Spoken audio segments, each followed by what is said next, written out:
4 రోజుల నుంచి మీ దగ్గరికి ఆర్ఎంపీ డాక్టర్ వస్తారమ్మా? ఇస్తలేరు. ఆర్ఎంపీ డాక్టర్లు రాకపోతే మాకు చాలా ప్రాబ్లం అవుతుంది. మాకు డాక్టర్లు అవసరం ఎట్లా కావాలి. అయితే నాకు 4 రోజుల నుంచి వాళ్ళు ధర్నా చేయడం జరుగుతుంది. వాళ్ళ ధర్నా చేయడంలో భాగంగా అంటే ఇప్పుడు ఐఎంఎఫ్ డాక్టర్లు కానీ వీళ్ళు ఈ ఎంబీబీఎస్ ఎండి డాక్టర్లు అందరూ ఈ వ్యవస్థ ఉండద్దని చెప్పి వాళ్ళు ఒక తీర్మానం చేసుకోవడం జరిగింది. అయితే ఈ ఆర్ఎంపీ వ్యవస్థ ఊర్లలో లేకపోతే మీరు ఎట్లా, మీకు ఓకేనా? మాకు కావాలి డాక్టర్లు ఎట్లా కంపల్సరీ. ఆ డాక్టర్లతో లేకపోతే మాకు చాలా ప్రాబ్లం అవుతుంది. చిన్న చిన్న సమస్యలు ఆర్ఎంపీ డాక్టర్ల వల్లనే మాకు ప్రాబ్లం సాల్వ్ అవుతుంది అని కావాలి కంపల్సరీ. డాక్టర్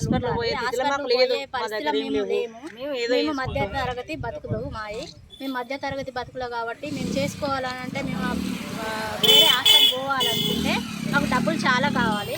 డబ్బులు కావాలి అనుకుంటే మేము చేసే పనులు తక్కువ. మాకు పేదోళ్ళము మధ్య రకం బతుకులు మావి.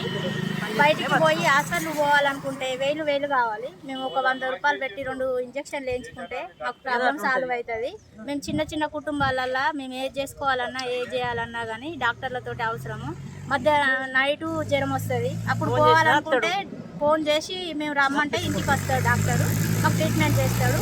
మరి బాగా పెద్ద ప్రాబ్లం వచ్చినప్పుడు హాస్పిటల్ చేస్తాము. మొన్న మా అబ్బాయికే జ్వరం వచ్చింది, లేవలేని పరిస్థితులు ఉన్నాడు. అప్పుడు హాస్పిటల్ తీసుకుపోవాలన్నా కానీ చాలా కష్టంగా ఉండే. అప్పుడు ఆయనకు ఫోన్ చేసి రమ్మనగానే డాక్టర్ వచ్చి ట్రీట్మెంట్ చేసిండు. తగ్గకపోతే హాస్పిటల్కి పోయినాం. హాస్పిటల్కి పోయి ట్రీట్మెంట్ చేయించుకుంటే అప్పుడు 10,000 బిల్లు వేసిండు మాకు. బెడ్ ఛార్జీ అవి అన్ని ఛార్జీలు అవి వేసిండు. 10,000 కట్టి మళ్ళీ ఇంటికి వచ్చినాక మాకు కూడా ఇంజక్షన్ గుడ్లు రాసిచ్చిండు. మళ్ళీ అవి వేసుకోవాలనుకుంటే మళ్ళీ ఆర్ఎంపీ డాక్టర్ తోటే కదా వేసుకునేది. లేకపోతే మాకు ఎట్లా సాల్వ్ అవుతుంది? ప్రాబ్లం సాల్వ్ కావాలన్నా డబ్బులు లేవు. డబ్బులు లేని పరిస్థితిలో కూడా ట్రీట్మెంట్ చేస్తాడు ఆర్ఎంపీ డాక్టర్ ఉంటే. మా దగ్గర ఉంటాడు కాబట్టి ప్రతి దానికి ట్రీట్మెంట్ చేస్తాడు. డబ్బులు నిమ్మలంగా మాకు ఉన్నప్పుడు ఇచ్చి ప్రాబ్లం సాల్వ్ చేసుకుంటాము. ఇప్పుడు కాకపోతే 10 రోజులకు 20 రోజులకు అట్లా ఇచ్చిన డబ్బులు తీసుకునే అంత ఉన్నది ఆయన చేస్తాడు. ఫస్ట్ మా జనాలను కాపాడుతాడు. జనాలను కాపాడినాక తర్వాత మా దగ్గర నుంచి డబ్బులు తీసుకుంటాడు.